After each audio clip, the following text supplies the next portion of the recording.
that out of the way, and hopefully, I think I turned off everything that might bing bong or make noise on my computer. So hopefully, Good idea. Good idea. So that'll be my phone. I know something will start going crazy, but okay. Well, I mean, I guess we'll go ahead and get started, and we'll take a few minutes. But hello, everyone. Welcome to our Zoom tonight. So tonight's a little different in that normally we do these for our Hart and endurance coaching clients, but we wanted to open this up to everybody, to the public, because we think this is such a great topic, and we're really stoked to hear what Brian has to tell us about Moab 240. So anyway, I'll give you a brief introduction for those of you who don't know us. My name's Heather Hart. This is Jeff Hart. That was Donut Hart that you saw earlier.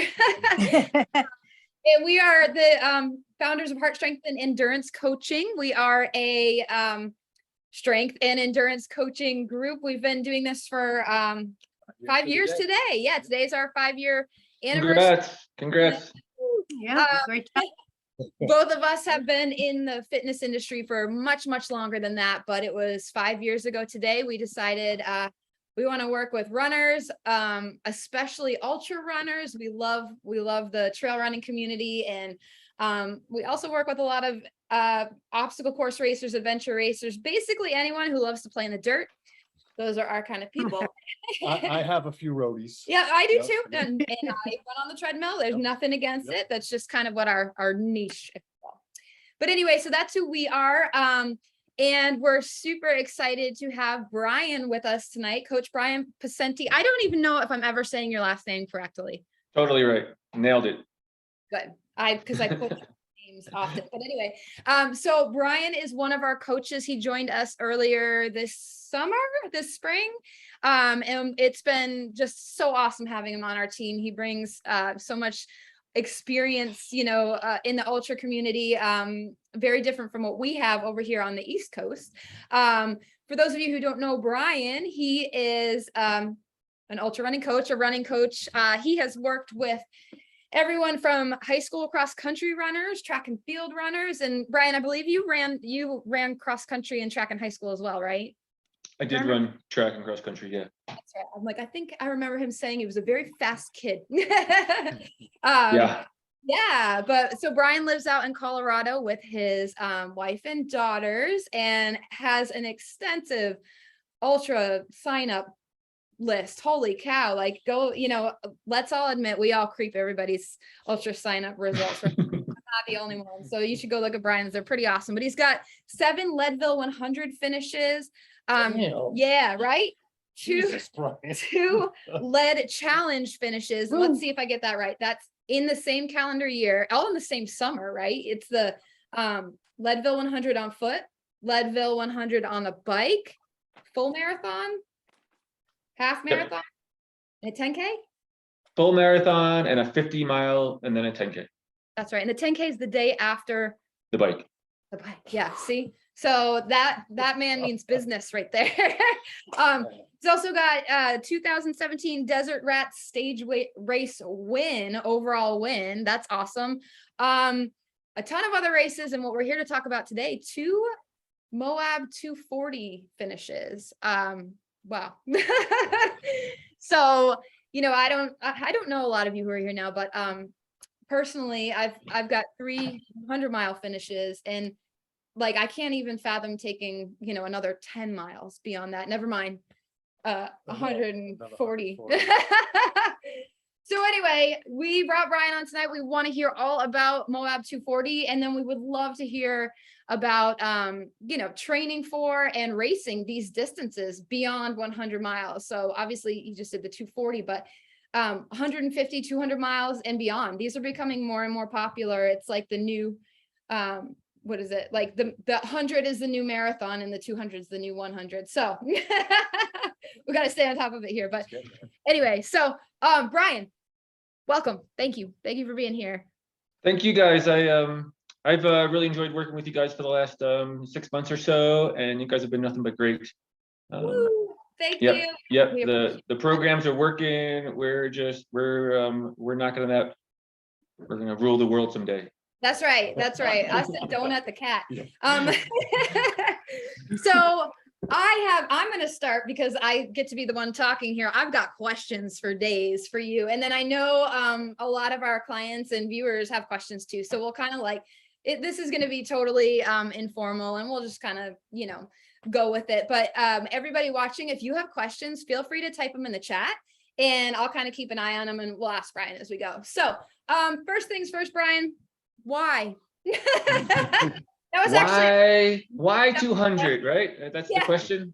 Somebody asked that on Instagram. I was like, what questions do you have for Brian? And actually it was Coach Raquel. So she's probably not. No, I mean, I'm curious as well. Why 200? What was, kind of the turning point where you thought, okay, let's do more? A couple different things. It's the logical progression. It's just the kind of the trajectory that I've been setting myself on, going from road racing to Ironman to the 100, and then the next best thing is the 200. The 240 particularly, I live about 3.5 hours from Moab, 3 hours from Moab. So 240 makes some sense just logistically. It's really close to my house, fairly close to my house. I mean, it's not too far of it's a half day drive. You're there, you can get settled in. It's not too crazy. And other factors, I mean, really a little bit of the challenge. Is it actually feasible? Other people are doing it. Like, I don't know why I wouldn't try it. I've done quite a few hundreds, or 7. I'm at 7 at this point. But I feel like I'm always trying to push myself a little bit harder.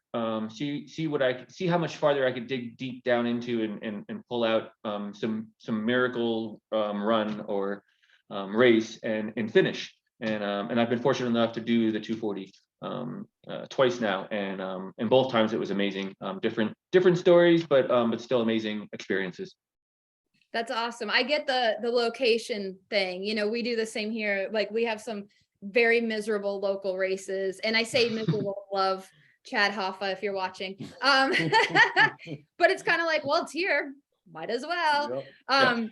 So now, that being that it was a 240, did that extra, like, ooh, we're not only going from 100 to 200, but we're going to add another 40 miles on top of that? Was that kind of like a scary, intimidating thing? When I'm clicking the button, it's kind of like empowering. Like, I'm going to go even farther than 200. I'm going to go 240. But when I got to the starting line, like, all the blood comes out of my arms and goes, pools in my feet. And I'm thinking, oh my gosh, what have I gotten myself into, And so I think there's both ends of that spectrum where it is crazy scary and a complete challenge at the same time. And I think that's part of the lure as well. I mean, I really do.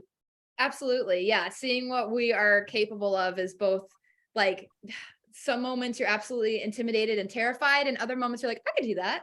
That's not so bad. I could do that. And to be honest, and to be quite honest, actually, even throughout the event, I mean, those moments still come and go. I'm like, and in both years, there was points where I thought, well, 140 is really respectable distance to go. I mean, I don't really have to run the other 100 miles. I could probably wrap it up and call it a day and get some sleep and be good and still be proud of my effort.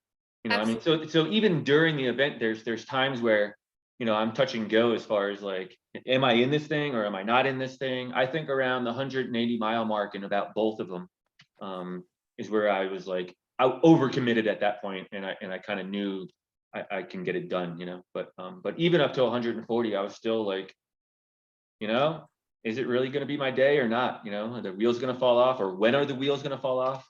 I mean, all those factors play into the thought process and can really mess with the mind, and they're challenges. I mean, so all the way through the starting line, all the way into the event. Yeah. Now, how many 100-mile finishes did you have before you decided to start to train for your first 200?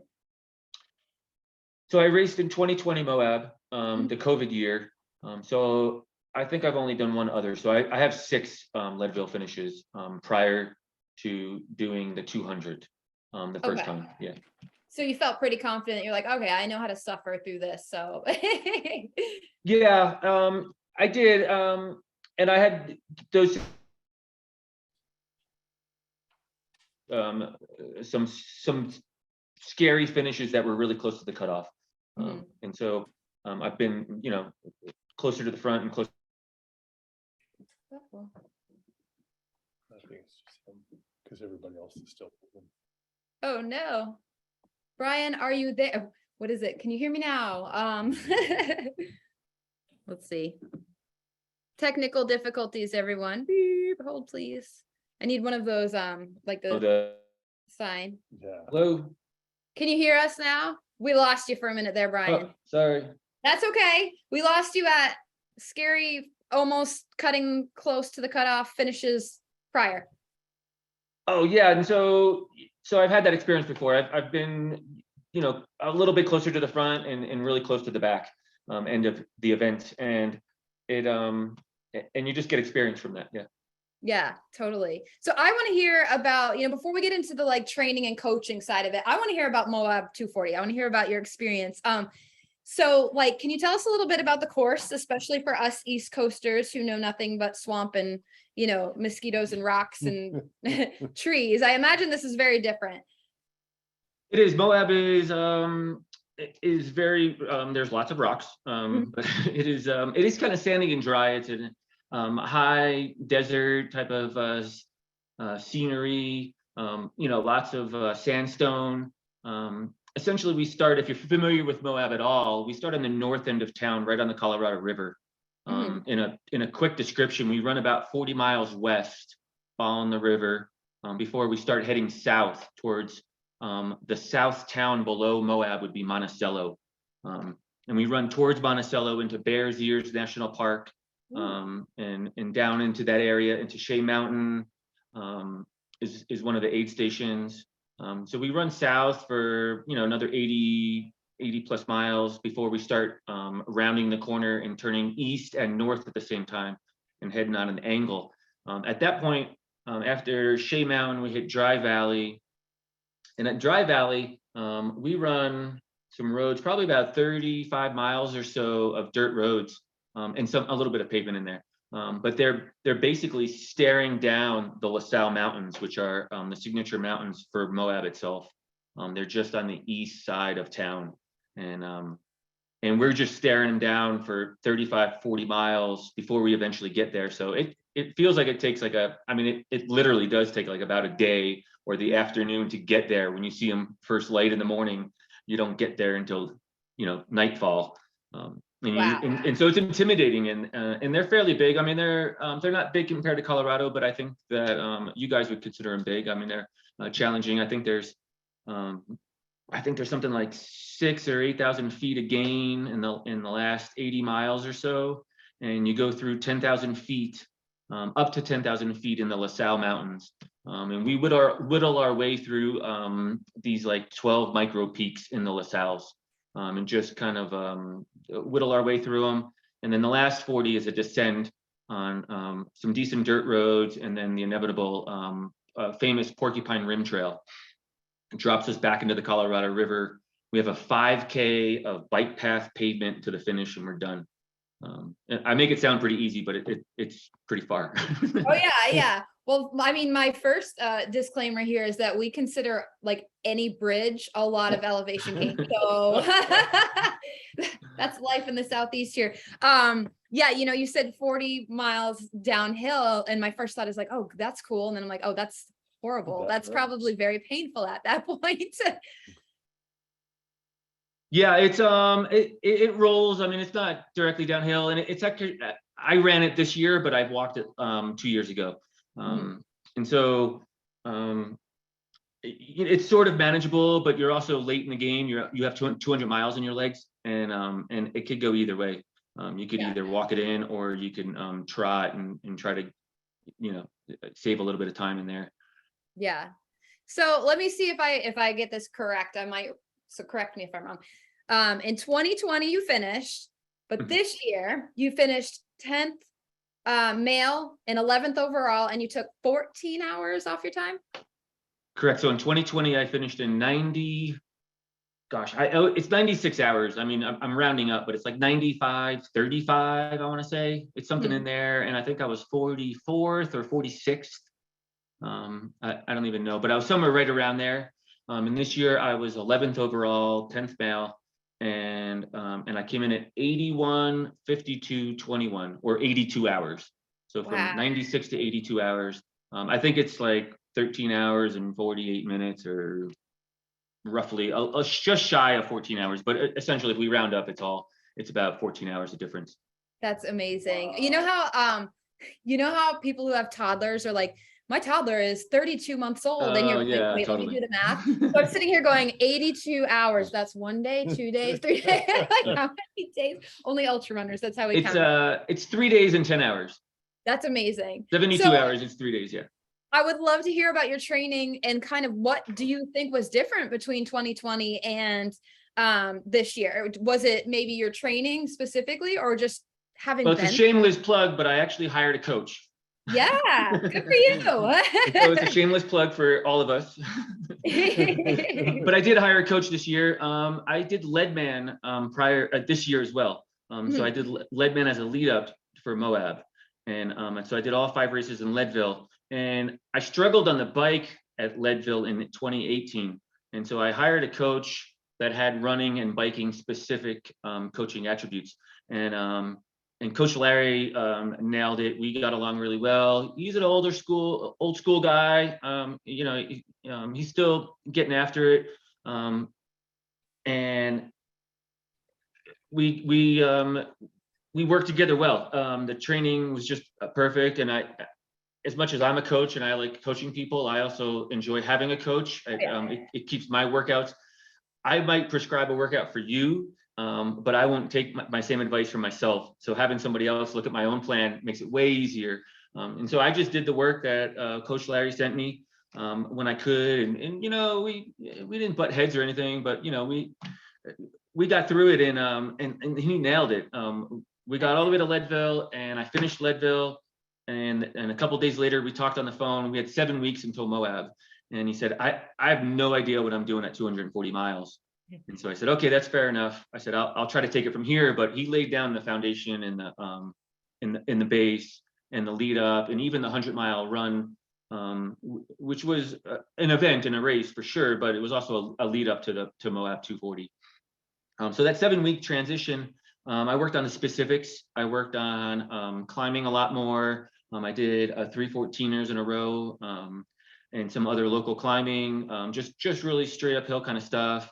And I really tapered really well and rested, which is something I'm not the best at. So I paid a little bit of dividends to that as well. And then, I came in really rested and refreshed. I feel like I didn't have any stress about the event. In 2020, it was COVID. Everything was weird. The whole world was weird. We were all kind of weird about it. But I wanted to finish the race, and I didn't even think of it as a race. I really was thinking of it as an event. And so I just wanted to get it done and say I did it, and then like reassess if I would ever do it again. And this year I felt like no matter if I blew up or not, even if I did go home at mile 80 because I imploded on myself, I already have that finish. I don't have to prove it that I can do it the distance anymore. So I kind of pushed the issue. I pushed the envelope. I pushed a little harder throughout all the days and the time, obviously, to cut 14 hours off. That's awesome. That's it. And yes, coaches need coaches. Absolutely. So everybody listening, we are the worst. Coaches are the worst at taking their own advice. I know. I haven't had a public Strava in years for that reason alone. Cause I'm like, just don't look at what I'm doing. It's not right. But yeah, that's great that you worked with somebody who, having that outside perspective just to see maybe what you can't even see, or just to call you out sometimes when like, okay, hey, you're not resting as much as you should be, or hey, what would you say is the biggest difference between a training for 100-miler and training for 200 and beyond? I don't know if there's much differences, quite honestly. I think the general structure of training is obviously there. You're going to do a build up. You're going to lay down a really big foundation. You're going to look at the course profile and do the specifics right up before the event, probably 6 weeks out. For me, it was doing the climbing because I had been running the flats for a long time. There is 30,000 feet of gain in Moab, which is a lot, but it's really not that much for 240 miles. We have most of our 100-milers are around that 20 to 30,000 feet of gain. So comparably, not a significant amount. greater than other events, I guess, if I'm Right. going with that. So I was doing the specifics at the end. I think really some of the changes or the differences are really smaller actually on scale than you would think. I think it's just like training for 100. Maybe you're adding 5 or 10% more volume, but really probably not too much. But I think the running at all hours of the day, which even can help for 100. I would get the kids to bed and hang out at the house for a bit after work, and then I could go for a run at 9, 10 o'clock at night until midnight or 2 in the morning. Be fatigued, get a couple hours of sleep, and then go to work all day, and then try to do that again, and or wake up at 2 in the morning and go for a run. There's no time of day that was really off limits from running when you run for 3.5 to 4 days. Yeah. Gear's a little bit different too. You got required gear in these events. And so being comfortable with a pack on for that many hours is a little bit of a challenge. And so those last few weeks, most of my runs were just with a weighted pack to kind of stress the shoulders a little bit more. In Leadville, I need less gear than I needed and was required to have for Moab. So I tried to run with a pack more often. What size pack did you wear for Moab? I ran in an Ultraspire pack that was like a demo pack. That should be coming out in the market pretty quick. But it is a 20-liter pack. So they have a 30-liter Epic, and then they have a 14-liter Zygos. And so I ran the first 75 miles in the 20-liter new Epic, and then I ran the remainder of the event in a Zygos 5.0. Awesome. Unsponsored here. I have the opposite ends, the Zygos now and the Epic, and I love them both. Those are awesome packs. I'm kind of bummed it took me until now to discover Ultraspire. Like, I've heard of them, but I hadn't run in them. So anyway, I might be wearing their hat right now. Oh, there you go. Yeah. Those are great packs. But yeah, I would think, the Zygos would be too small. And then the Epic XT, that sucker's big. I use it for day-long adventure races where we have to carry like helmets and giant things in our bags. So yeah, the 30-liter, the 14-liter is there was no in between, and I think that this 20-liter pack is gonna fill that middle market. Cool. Well, I'll be on the lookout for that. Not that I need another pack. Nope. He won't. We all need another pack. I know, right? I know. Just like I need another hoodie or another trucker hat. And Well, anyway. Tell us about the required gear. What kind of extra stuff do you need to bring? I mean, you're out in the desert, wandering for days. So it's October in the desert, and everyone just assumes it's hot, and during the day it gets pretty hot. It gets 85, 90 degrees. When you're fatigued and you're tired, and that ground, that sandstone, that rock just radiates heat back at you. It feels like 100 degrees. I mean, it isn't, but it sure feels like it is. It feels warmer than the actual temperature. When someone tells you it's 88, I'm like, there's no way it's 88 degrees. And so that's the daytime, but the issue is that in the evening hours is that there's no insulation. And so that temperature drops. And so in October, we have a lot of temperature swings. We've gotten as low as single digits, 5, 7 degrees, 10 degrees in the LaSalle Mountains. In past years, this year it was actually pretty good. I want to say I don't think it froze. I want to say it was probably about 35 or 40 in the mountains. It's cold, and when you stopped moving, you felt the chill in the air, but it wasn't as bad as previous years. So the required gear is kind of built on that design, is that there's these huge temperature swings. And last year, I was a volunteer at an aid station, and they had snow, about 4 inches of snow in the LaSalle Mountains during the event. So I mean, it's some of the safety gear is needed. You need to have a rain jacket with a hood, an emergency bivy, or like a sleeping bag, or a space blanket, but it's a bivy you can slip into. A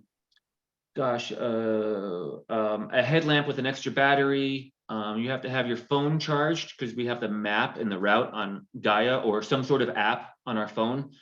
Sometimes the markers aren't even there, and you have to use your device to figure out where you're going.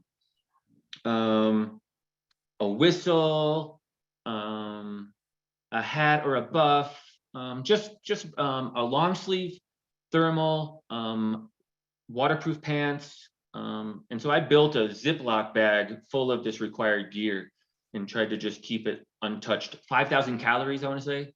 I was just going to ask Maybe about maybe 500, maybe 5,000 is excessive. 500 calories, I think. It sounds a little bit more reasonable.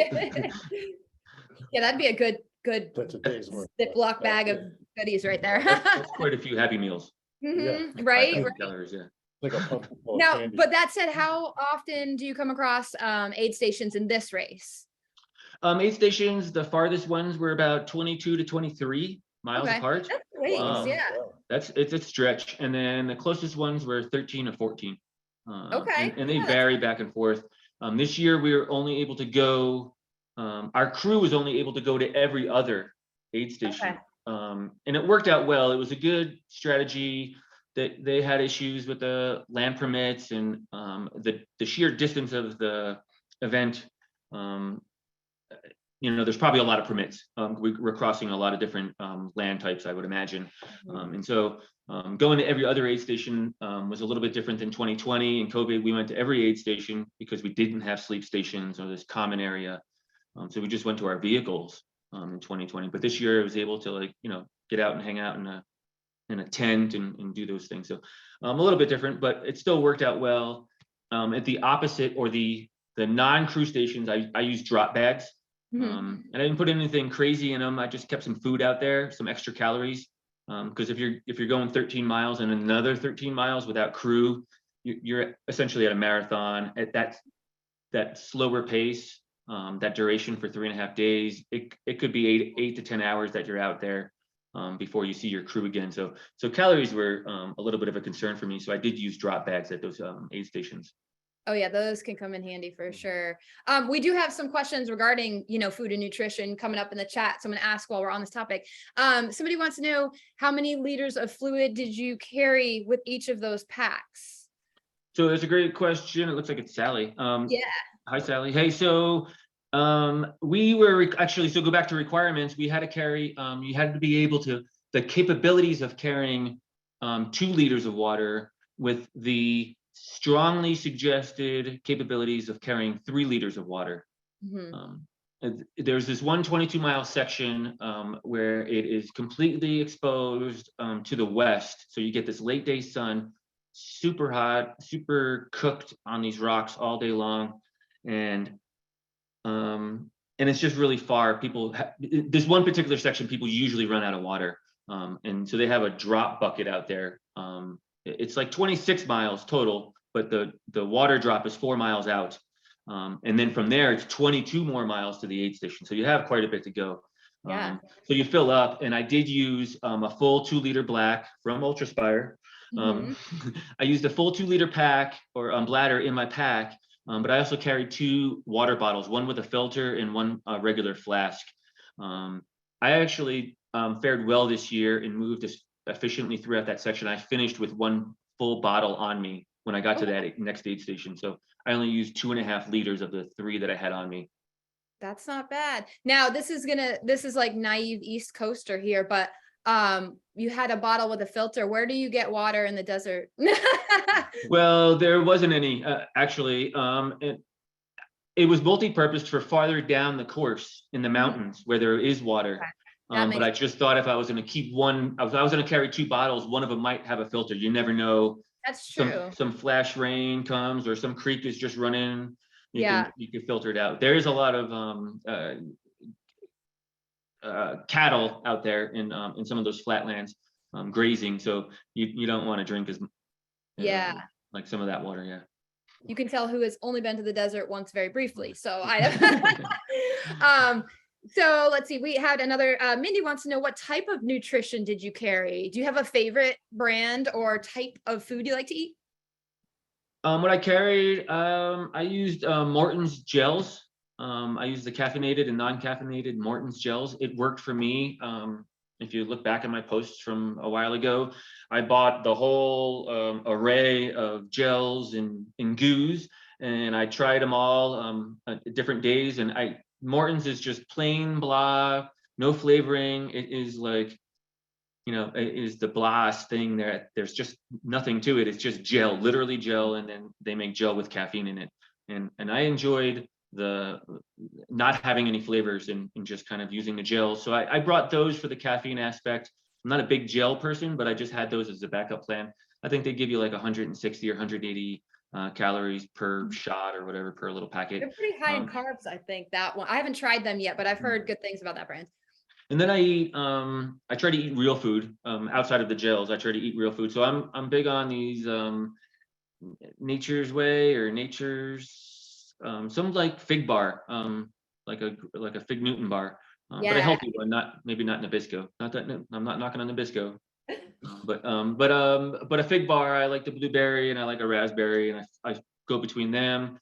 I actually had beef jerky. It's light and easy to carry and pretty decent calories. The downfall to that is that you need water to like hydrate it in your stomach to process a little bit better. So there's a little payoff there, but essentially decent calories. I actually ate a ton of these, I don't know, Nature's Valley.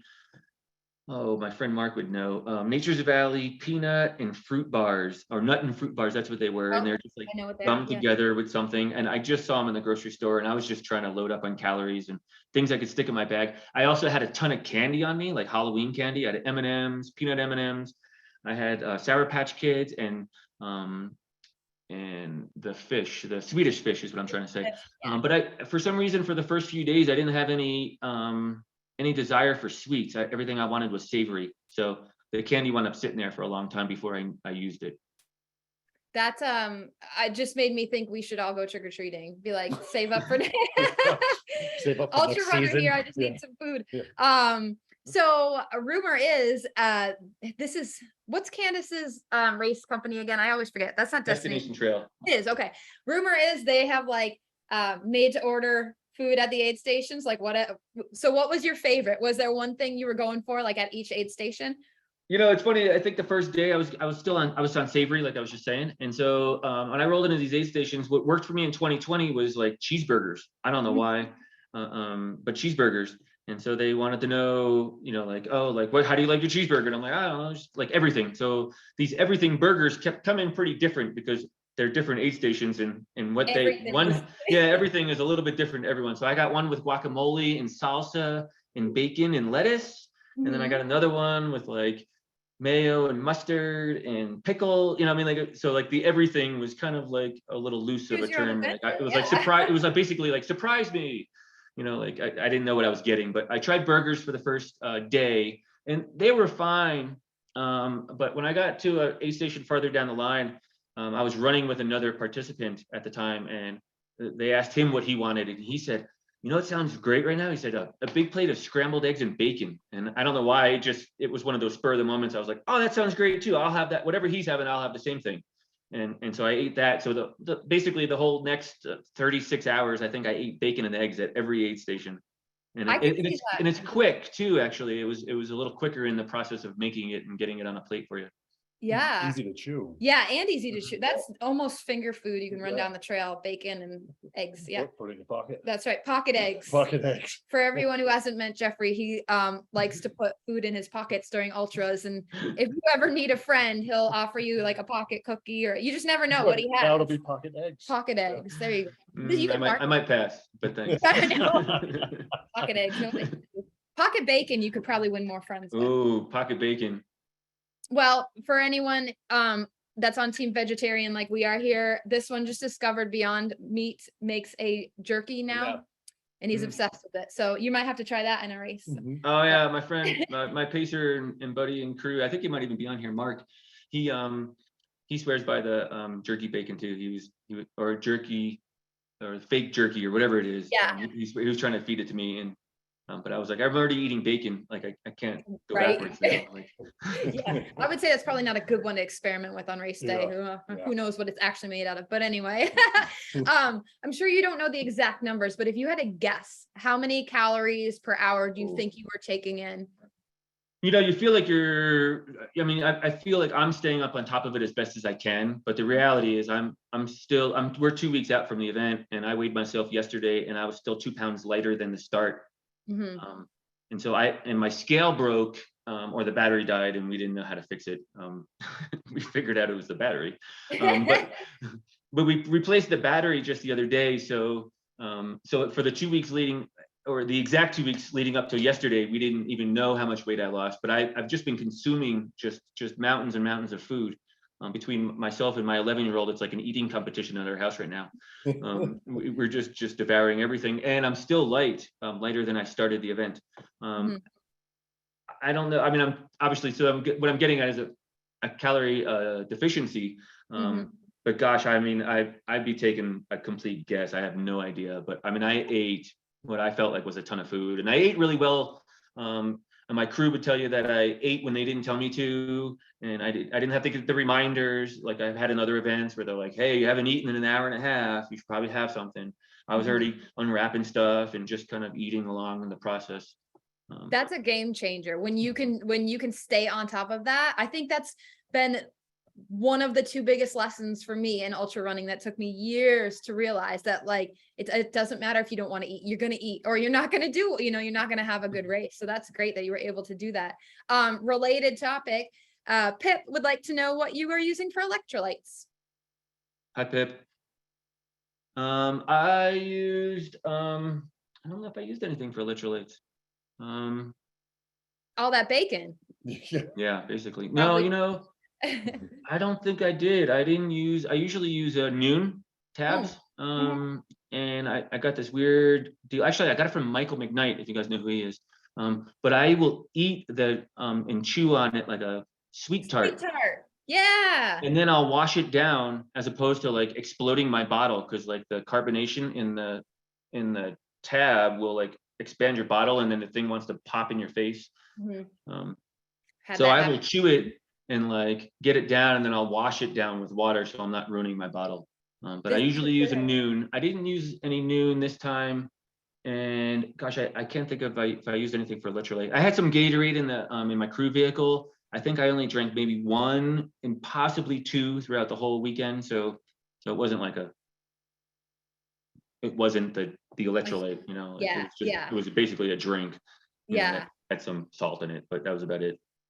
Well, everything I've read, all the research I've read, it kind of shows that if you can get your electrolytes through food rather than taking a supplement, it tends to work better anyway. So that's awesome. I mean, I put a ton, like on my scrambled eggs, I put a ton of salt on them all the time. Whenever they gave me the plate of bacon and eggs at each aid station, I was asking for the salt. Yeah. Putting that on there, just knowing that I'm obviously, salt behind on my salt. So I did take some like e-caps that another participant offered me, and which is a bad idea. So don't do that. But I did it, and actually he gave me two, and he didn't even probably realize it. He gave me two and then walked in front of me like 5 feet. But the first one I choked on, it actually got stuck in my throat. And so I like slowed down, and I was trying to like not get like crazy about it. And I was like, okay, like it's either going to come out or it's going to go down, but it's got to go somewhere. So I put the water in my mouth and I tried to get it down, and then all of a sudden it all came back out. And luckily it was just the e-cap and the water. And then I actually got the second one down. So I was like, oh, okay, we'll move on from there. Probably not again. Yeah, danger there. Okay, so here's the question everybody wants to know. Let's talk about sleep. Did you sleep during either race, and did you go in, or either you're at Moab, and did you have a specific sleep strategy, or did you just kind of listen to your body? I slept at both races. For the bigger picture in 2020, I think I slept around 6 hours. And in this year, just a few weeks ago, I slept about 5 hours. So I only cut off an hour of sleep. But I was also out there 14 hours less. Yeah. So, probably almost a match to the sleeping patterns, but completely different in their pattern, is what I should explain. So in 2020, a COVID year, we had a crew at every aid station. And so my crew vehicle was there with a mattress and a sleeping bag because of COVID and all the things going on. So my crew had sleeping bags, and when I wasn't in the mattress, they were on the mattress. And so every aid station, every aid station I tried to lay down and sleep, or most of them I did. And most of them were anywhere between 30 minutes to an hour, and they were mostly averaged about 45 minutes. I took one trail nap that year. I took a trail nap about 150 in, I want to say 150 miles in. I took it for about, I don't know, I think it was like maybe 12 or 17 minutes. I was just being inefficient and moving down the trail so much that in the middle of the night, I pulled out my emergency bivy bag and I rolled myself up like a big shiny burrito and laid down in the dirt while my pacer, again, Mark, sat there with his phone and was waiting for the alarm to go off in 20 minutes. And I eventually came out of my space bag and rolled it all up, and then we moved again. But I only took one trail nap. But again, our crew was able to go to every aid station, so it was a little bit different. This year with the every other aid station, I wasn't really sure how it was going to work. I knew I wanted to move a little more efficiently, so I was still on the same page of the 45-minute naps. Or my plan was, I guess is what I should. My plan was still on the same page as the 45-minute naps, maybe up to an hour, and then move on down the trail. And I think in the first one, I slept a little more than an hour at 72 miles. At Shea, I think I slept another hour. And then at Road 46, I slept, these are all aid stations that the crew was able to go to. At Road 46, I don't think I slept all that much, I don't believe, but I might be mistaken. I want to say I slept another hour there, maybe not even a full hour, 40 minutes or so. And then this year, it all came crashing down on me on the climb up into Geyser Pass at 2 mile 200. I was just really struggling to get there. And when I did eventually get there, I was in a pretty bad spot. I was just pretty beat up and pretty miserable. I was depleted. I didn't know if I wanted to sleep first or eat first. We decided on sleep first, and I just laid down, and I asked the crew to wake me up in an hour and a half, and they woke me up in 2 hours. And that and I was a little maybe upset that they let me sleep that extra half an hour, but it actually paid off in the long run. I didn't need a headlamp because the sun was just coming up, so that extra half an hour I might have needed a headlamp. I got an extra half hour of sleep, and I wound up turning around and running the last 40 miles essentially, all the way to the finish. And that's where I made up a bunch of time, quite honestly. I went from 21st to 11th overall. Wow. I ran down 10 people in that section in that last 40 miles, just moving consistently, about a 14 or 15 minute mile, averaging with, stops and food and that kind of stuff, but just consistently moving.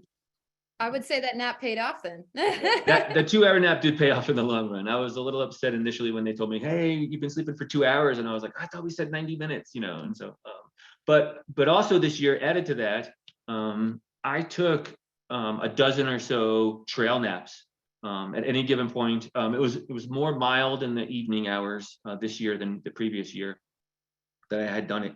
And so it wasn't warm, it was warmer, but it was a little more comfortable to be able to just stop where you're at. And I would just lay down in the dirt, close my eyes. I asked the pacer 15 minutes, they'd set their phone alarm or just watch the numbers. And I usually jumped up before they even woke me up and started moving again. And it was essentially, I think the only trail nap I actually took, or the dozen or so that I took, were with Mark in the middle of the course. The first part, I didn't really take too many trail naps. I might have taken 1 or 2. And at the last 40, I just ran them. I got it done in the daylight. I started in first light and I finished by 4 p.m. that day. So That's awesome. Yeah. Are you able to actually sleep? Do you feel that oh yeah, brain shut down? Yeah. Even my crew noticed it too. It's a hard argument. Are you, should we lay down and like, you're not moving fast now. And so my thought process is I'm not moving efficiently. I'm staggering. I'm like stumbling over things. We're on a exposed slope that if you did trip or fall, you could, slide down 25 feet or so before something stops you. You could get hurt. There's essentially a little bit of a risk factor there. In 2020, I did the slow blink and caught my toe on a root and went straight to the ground. No reaction whatsoever with the trekking poles in my hand. I just went straight to the ground and face planted in. No, that's a different picture. That's a different picture. But this year, my thought was that if I'm not moving efficiently, I should lay down and try the trail nap. And I told the pacer 15 minutes. I'd probably wake up in 7 and jump up. and I would start moving way more efficiently. So I would make up that 7-minute nap by just moving more efficiently for the next 2 or 3 hours, as opposed to staggering for 2 or 3 hours and only making it maybe a mile or 3 in that in an hour and a half or whatever it might be. Maybe moving at a 35-minute mile, take the 7-minute power nap, wake up and start moving at a 20 to 16-minute mile. Fast hiking, moving efficiently. Total game changer. That's awesome. Yeah. I've found I can't nap. I'm a horrible napper, but even when we do overnight events or whatever, sometimes just shutting my eyes for 5 minutes and letting your brain like reset without any stress, it makes such a difference. So yeah, that's awesome. So you've mentioned pacers a bunch. How did you have pacers the whole time, or like at what point in the race did they start with you? Oh gosh, so originally when I signed up this year, I wanted to go pacerless. I just thought, I said, well, I don't want to make it tougher on myself, but it's hard, my pacers got to go a long way. I had to find pacers that could go 50. My one pacer went 50 miles. My second pacer went 60, like 65. Wow. And then my last one went 38. Okay. And so, you have to have some ultra running friends. It's not the 5K or 10K person that's going to come out and go hiking with you. And in some of those sections, I want to say the 65-mile section was 24 hours. Like we were on our feet for 24 hours. So it's not a fast 100K and by any means, it's pretty daunting and laborious and they're exhausted by the time we get done with it. That 50-mile section probably took 20 hours, I want to say.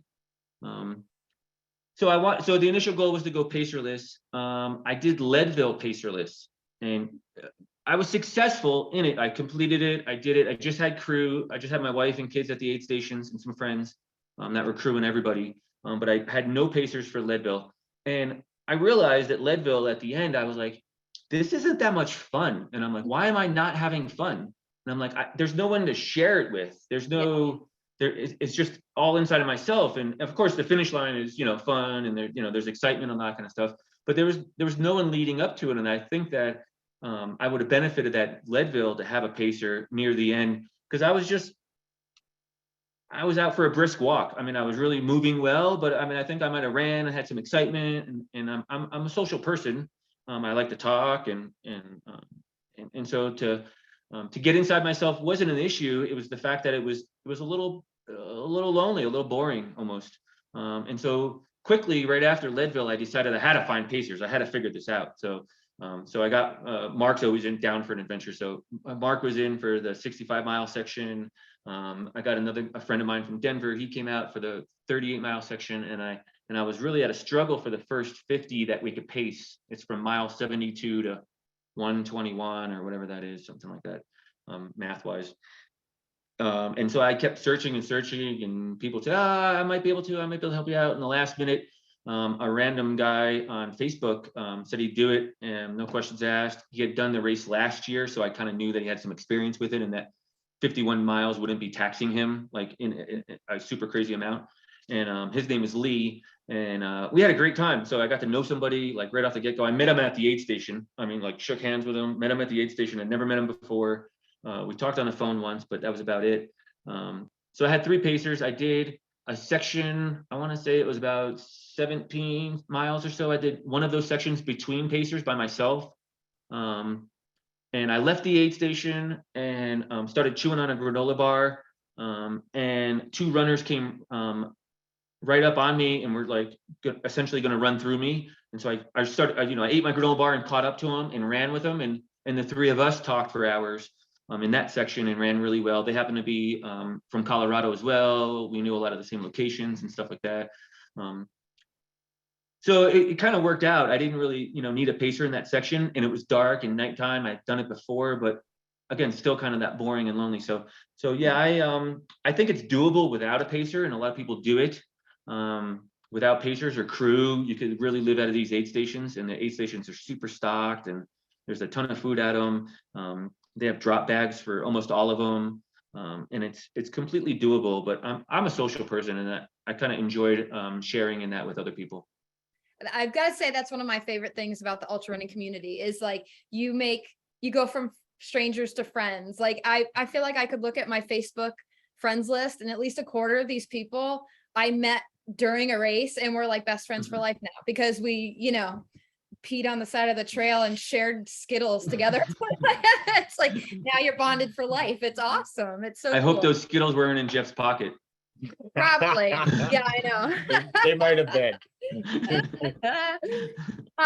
So kind of on that same note, talk about, crew. How that's gotta be tough for crew. I mean, now they're out there for that many days too. Did you have the same people the whole time?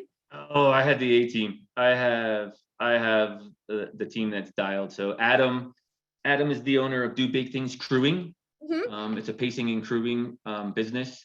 And he's a friend of mine from Boulder. And he came out and drove his Sprinter van with the full mattress, custom Sprinter van with the full mattress in the back and my sleeping bag. And then Mark is, I think Mark has been around since my first Leadville in 2010. Mark lives right here in the same town I do, Mark Bauer. And he came out and crewed and paced. Lee was the new pacer this year, and then Mickey was also a new pacer this year. But I'm a minimalist normally, even though I still have to carry a lot of gear. Even my gear, you said the Zygos might not be big enough for you, but I was able to run the other 170 miles in a Zygos with all the required gear and some extra stuff. I I need to have like a pack that thing. snuggie. Yeah, no, I'm not high maintenance.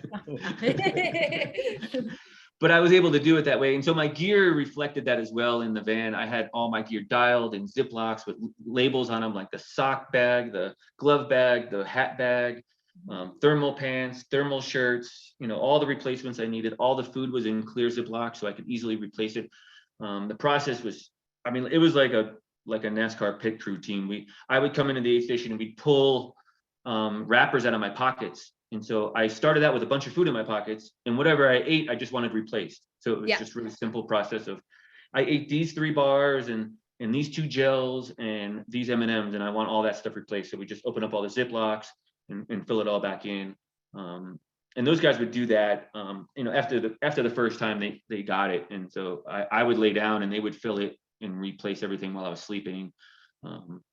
Take a jacket out, put a new jacket in, all those things, and so those guys are just dialed, and we've been doing it for a long time. That's awesome. It really pays.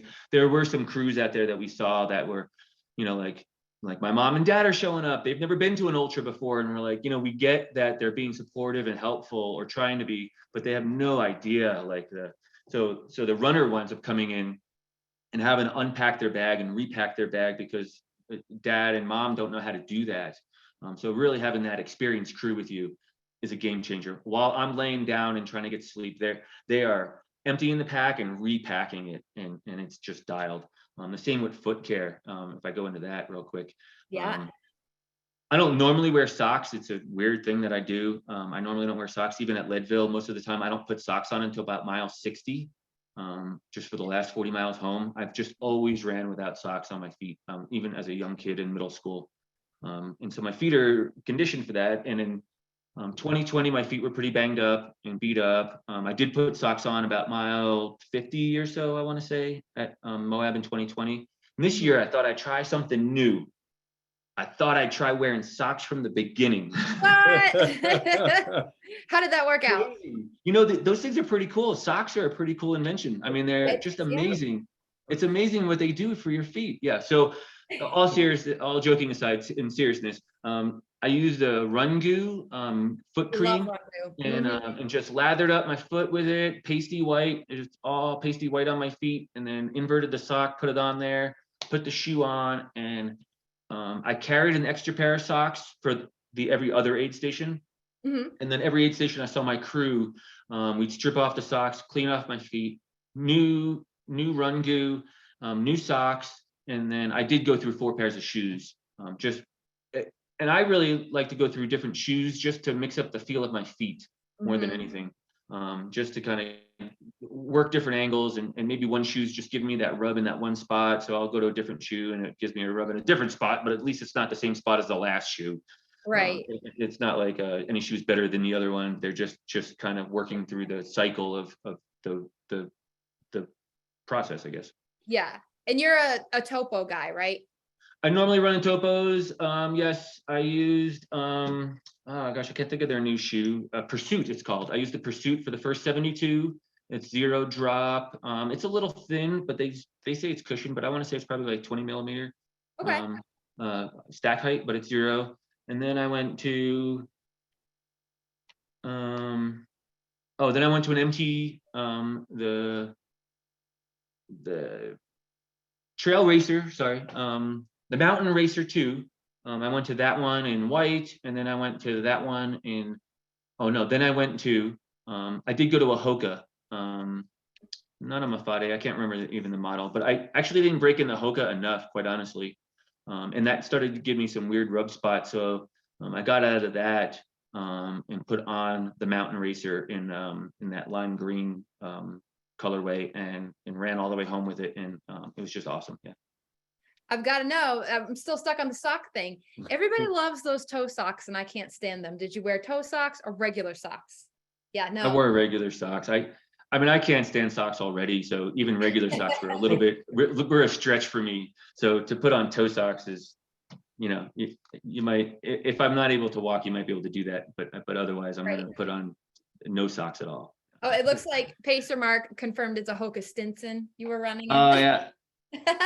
That's how we keep the Pacers around for the details. Is he here? Gotta I can't remember even too. see. Oh, Stinson, that's right. Mark knows his shoes. Yeah, that's awesome. That's a big That difference is- from a topo. That's a lot of stack height right that's there a on the Stinson. Huge shoe. The terrain is rocky at best, sandy in spots, and the Stinson actually is obviously a pretty big stack height. It's got that like that rocker design or whatever's in it, some fancy stuff. It does have a high heel, which isn't suit me, but when I'm tired and fatigued, I tend to become a heel striker and just kind of roll a little bit more as opposed to like staying up on the balls of my feet like you would do in I think we all, other events, and that's pretty natural, progressions from the distance itself. Mm-hmm. Yeah, that's why everyone's finish line pictures, you're always like, why am I heel striking? It's because you're so tell us, kind of to wrap this up, I guess. And I do want, if anybody has questions, please type them in the chat. I want to make sure we cover everything. But say you have a client who wants to run a 200 for the first time. They've done hundreds, they've done all different distances, the overnight experience. What would be like your number one recommendations as far as training approach? And then like race day, maybe how to get through. I don't know. I'll give my example. My biggest concern would be lower lows than you would normally experience. I mean, it's more sleep deprivation, it's more time. So what would be your advice for first time 200 or beyond runners? It's doable. I want to get that out there in the open right now, is that it's completely doable. Pacer Mark's going to Tahoe this year, and we're gonna get it done, Mark. Yeah. I might be at a different event that weekend. Oh, we're not okay. sure. We're not sure just yet, but but it's totally doable. Yes, you can do. You can do it. It is not completely out of reach. It is a completely achievable distance. It doesn't run like a 100-mile race. The effort's a little slower. You're carrying more gear, so it seems like more of a backpacking trip than a 100-mile event. So that is leading up to it. I don't think much more goes into the training, just a little bit of more volume, but not much. Obviously, as coaches, we know that if we add too much volume, we're not doing double the volume you do for 100. I mean, you're just going to come out injured. That's just a ridiculous thought process. But I can see where people get it from, or the concepts of doubling up because it's double the distance. But it doesn't work that way. And then what was the last part of that question? What would be like your number one advice for getting through race day for the race days for getting to the finish line?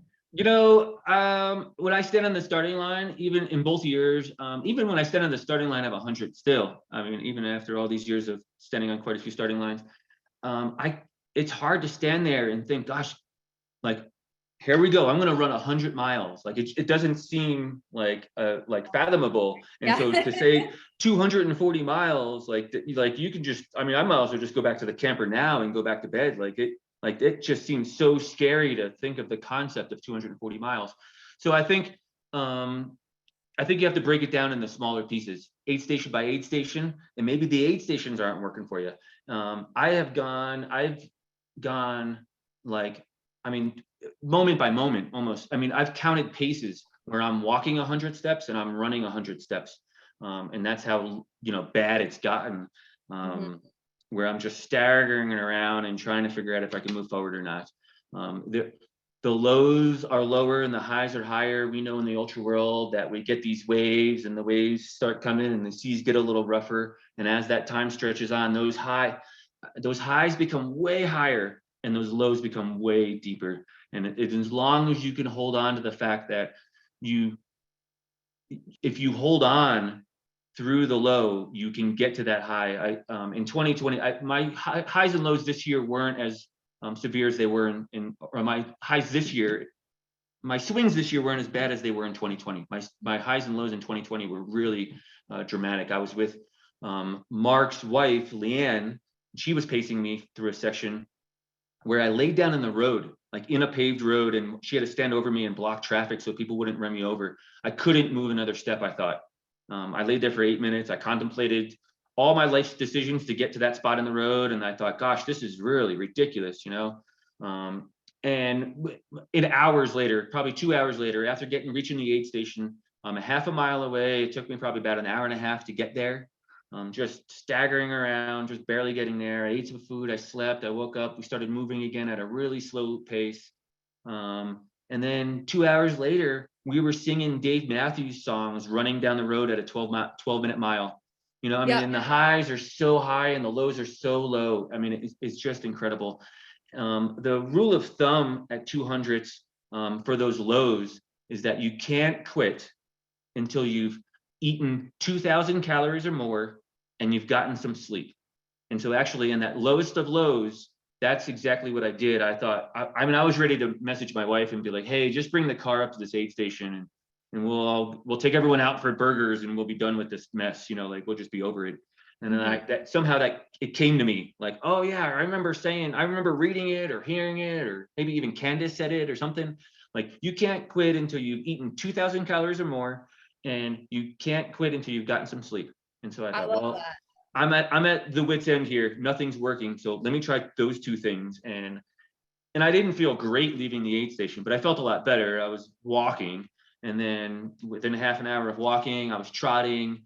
And then with a half an hour of that, I was putting on a playlist and we were singing Dave Matthews at the top of our lungs, running down a dirt road in the middle of Moab. I mean, it's just crazy the way that ebbs and flows, but yes.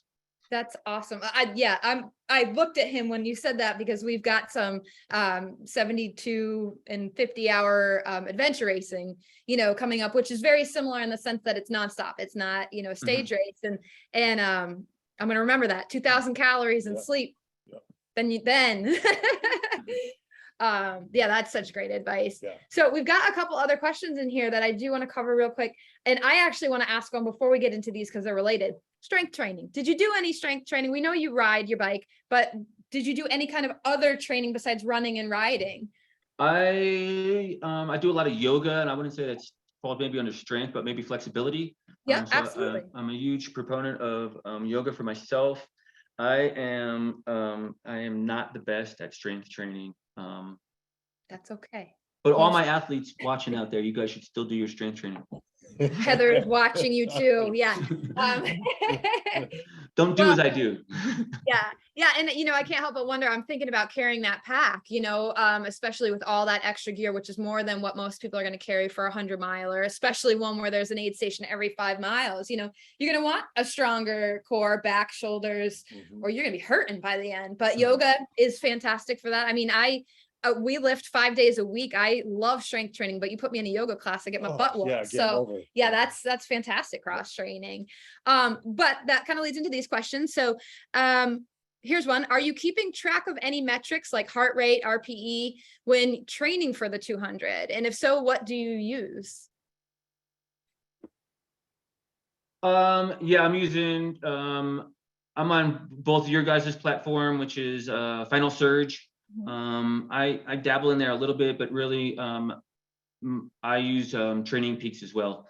And so I'm keeping tabs on Training Peaks. It syncs to my Strava, it syncs to my watch. It's the same as Final Surge, but I just use that one. That's what Coach Larry was using with me. And so we are keeping.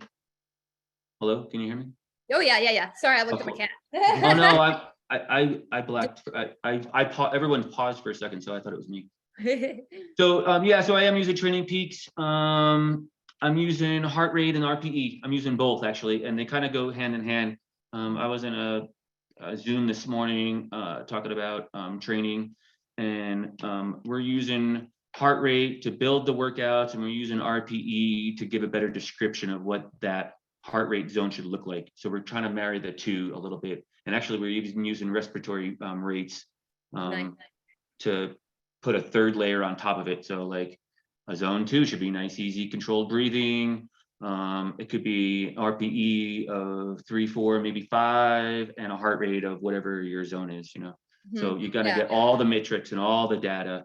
And then, that leaves the athlete and myself to pick one or two of those and go with it. So it's not overwhelming, but so yeah, I use those. That's awesome. I feel like that's having more than one. I'm not going to get on a huge coaching tangent here, but having more than one metric is so important, especially with newer runners, because, when you have someone who's coming from like, say, a half marathons and they're just racing as hard as they can all the time, and you tell them we're going to do an RPE scale of 1 to 10, and I want you at like a 4 or a 5. Well, like what they think is slow might not be slow enough still. And so that's when, yes, you see a lot of these coaches saying heart rate doesn't work in ultra running.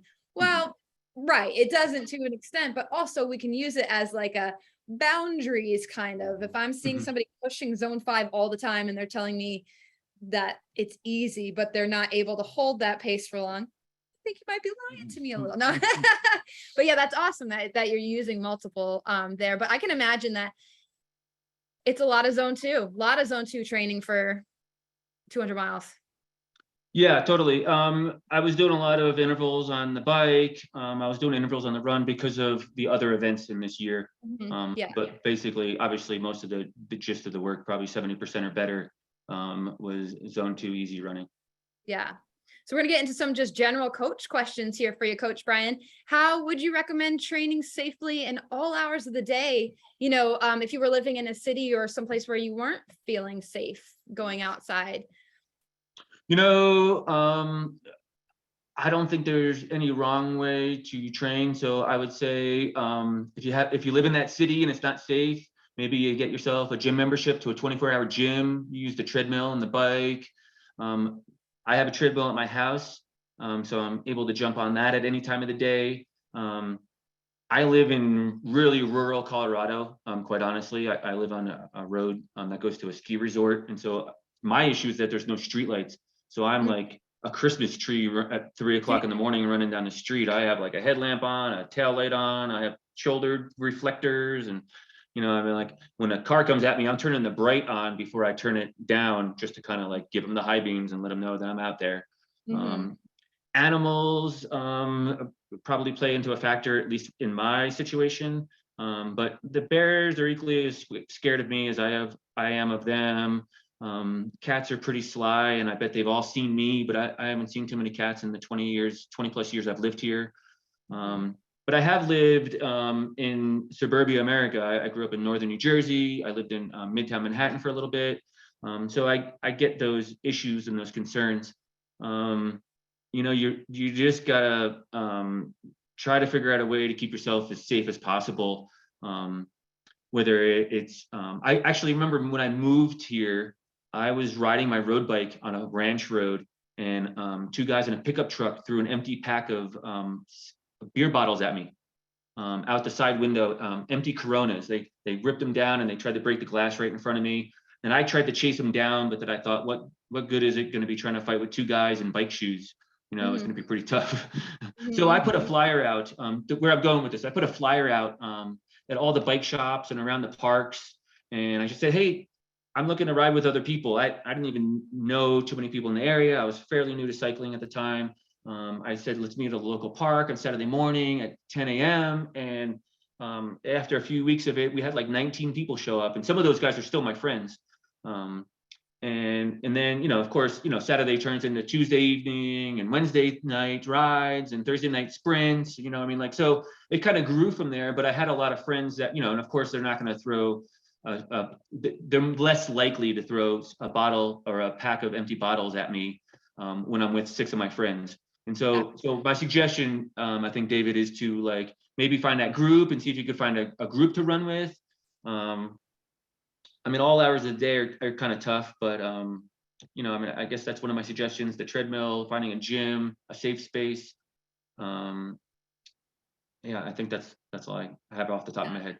No, that's great. And I'll add to that, you know, one thing I try to drive home with my clients is that your training never has to be perfect. So the whole idea with training at different times of the day is more so getting your body used to that movement. If you're used to running before work every single day and you try to run at, you know, 7 p.m. and your body's like, what the heck is going on here? This is not what I'm used to. Even doing a 30-minute run, you know, it doesn't have to be a 20 mile or, you know, it's just the idea of getting out there. So yeah, do what you can, work with what you can. And we'll end on this question because this is a great one. I love this question because I've been here and done this. How would you recommend, minus the 200 part, how would you recommend training for someone who's registered for Tahoe 200, but lives on the East Coast with less elevation? Oh. Yeah. He's already Jeff's already cringing.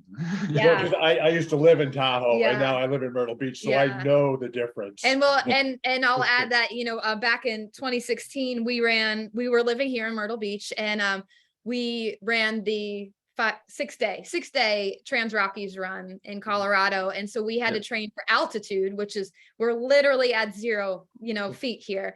Actually, I think we're at like 4 right here. But anyway, and with no elevation. So we had to train for both of these things on the East Coast. We didn't have, I mean, the closest mountain is like a 5-hour drive. It's not an option to just scoot over. So I'll let you answer Karen's question. Karen, on the information that you've given us or given me here, I mean, I think the first part of the answer would be that fitness is king. Fitness, that's a Coop line, I believe, if I'm not mistaken. I think that's a Jason Coop line right out of the book. But fitness is king. And what that means is that you have, no matter where you live or where you're coming from, you have to do the work to get yourself as fit as possible with what you have to work with. So if that means running the flats and getting quicker and more efficient on the flats, then that's what it is. But coming in as fit as possible is going to be the first main objective. I don't know if you're able to travel a few hours to get to some mountains or some elevation, depending on where in the East Coast you live. But you know, maybe try to make those like monthly might be a stretch, but maybe every 6 weeks, see if you can get out for a weekend to some sort of mountain range, like on the Appalachian Trail or something, and try to recreate those climbs that you're going to feel in Tahoe. Maybe there's, I mean, I know Tahoe's now in June, which makes it kind of early that the snow's just going to be receding. So it's not a lot of time to get out there prior to June to get on the actual course would be my other suggestion. But maybe there's another trip you could do, like get on a plane and go somewhere mountainous, Colorado or any other similar areas, maybe even all the way to the California coast to mimic those climbs. But if that's a possibility, but again, I think the bottom line is that if you can't do any of those other things, fitness is king, and that you have to be fit in order to get to the starting line. 100%. And there's, you know, I think the altitude scares people a lot, but really, like you said, you know, altitude is so finicky too, in the sense that even if you're able to train in it, there's no telling if you're going to have a good day or a bad day. Sometimes it just affects people differently. But that elevation, you can be so creative with it here. You know, we use bridges, we use stadium stairs, we use treadmills, and then just building lower body strength and actually building core and upper body strength too, to support you in that different positioning that you're in when you're climbing. But for me, as a flatland East Coaster here, hiking on a treadmill. Like I put on a documentary and just go to town walking, hiking at 15% or whatever it'll give me, just at a fast pace. It does a lot for your fitness. It really does. And it's not a pretty, vista. It's my garage, but but it still works. So yeah, that's a great question. I was going to say, ask when Tahoe was, because I know one advantage we do have here on the East Coast is the humidity. And while it's not the same as training for altitude, you kind of learn that like, ooh, it's hard to breathe out here. Oh, this kind of sucks. And I need to learn how to do it anyway. So, but that doesn't really, depending on where you are, at least here, it doesn't kick in till about May. Well, I say that, but it's probably like still 80% humidity right now. I don't know. But anyway. It's a great question, Karen. And even Pacer Mark had similar questions yesterday while we were running about Tahoe for himself and his wife. And we all just geographically have our own issues. As much as we live at altitude and we ran at 7,000 feet yesterday, we just got snow last night, and we're gonna be snowed in all winter. So you guys on the East Coast or Southeast Coast can actually run all year long, whereas we're running on the treadmill or we're running on icy roads, which is a little bit dangerous, like, so it's almost not real running. You're just kind of like tiptoeing. You're just waiting to fall. So, Yeah. So I think we all geographically have different issues. You might not have the elevation, but we're going to be socked in here in a minute with snow. And some of our workouts are going to have to be, adapted for that as well. So, so I don't think there's, so don't feel like you have a disadvantage is what I'm trying to say. I don't think that, I think you just have to work with what you have, and we'll have to work with what we have, and Arizona can run all year long. Yeah, there's some strong athletes that come out of the East Coast, yeah, I think I agree. I think a lot of people second guess themselves because we live here, but everybody's got their advantages and their disadvantages. We got attacked by mosquitoes the other day, and it's October. Like, who would have thought, so everyone's got their pros and cons, but all right, well, yeah, we've definitely got a little overtime here, so we'll cut this short. We'll wrap this up so that everybody can go to bed. It's well past my bedtime.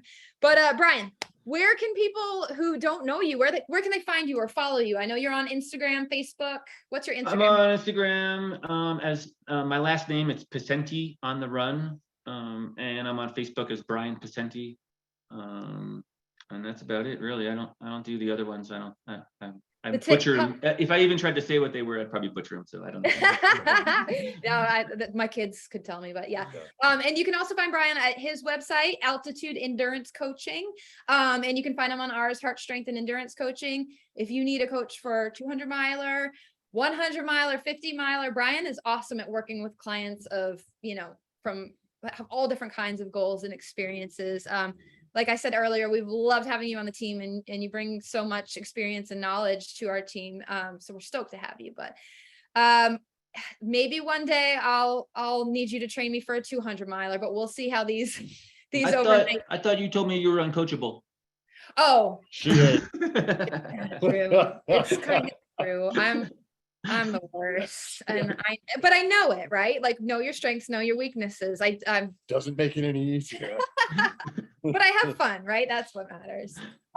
Lynn might need a coach. So Lynn, reach out to Brian. He'd love to help you. But yeah, so everyone, thank you so much for tuning in tonight. We are going to post this recording on our YouTube channel. I'll share the links on Facebook and Instagram. So if you want to watch it again, take some notes, whatever you may need, or you'll be able to watch it again. And if you have any questions, please reach out to either of us or Brian, and we're happy to help. So thank you, Brian. Brian, thank you so much. That was amazing to hear. Please Thank go. you guys so much. I appreciate your time, and I appreciate everyone being here, and we'll talk soon. Yeah, I was gonna say, please go make a little snowman for me. We haven't seen snow in many years now, so we kind of missed a little, but yeah. All right. Oop, we got somebody talking there. All right. Have a good one, everyone. Thank you for joining. Bye.